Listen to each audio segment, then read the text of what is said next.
Hello, magandang araw sa inyong lahat. Ngayon naman po ay meron akong isi-share sa inyo.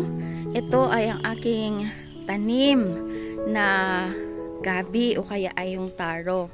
Ito po ay magandang klase ng gabi kasi yung tawag sa amin ay malabo ang kanyang unod o kaya ay yung kanyang laman. Kaya itinanim ko dito lang sa paso. Etong paso po na ito ay malaki yan. Siguro ay enough na ito para dito sa aking itinanim na gabi. Yan. Makikita ninyo na mayroon na siyang mga bagong sibol na mga dahon.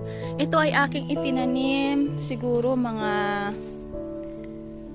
3 linggo na o 1 buwan na ang nakakaraan. Kayo din ba ay mahilig sa sa gabi o kaya sa taro? Napakasarap po nitong gataan with sili o kaya with yung bayoy, yung dried fish na o kaya pwede rin yung karne na ilagay. So talagang napag-isipan ko na magtanim nito at magparami ng gabi, yung variety ng gabi na ito kasi napakaganda talaga. One of my favorites kasi ay yung gabi. So how many days lang? Mga 1 month ganito na.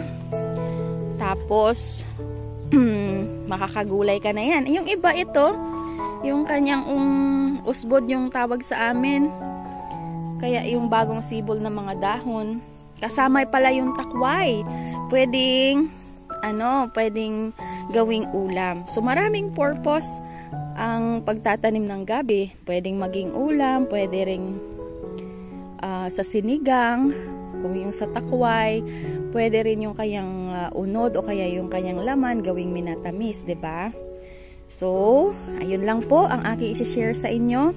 By the way, maraming salamat po pala sa lahat ng bumati kahapon sa aking simple birthday.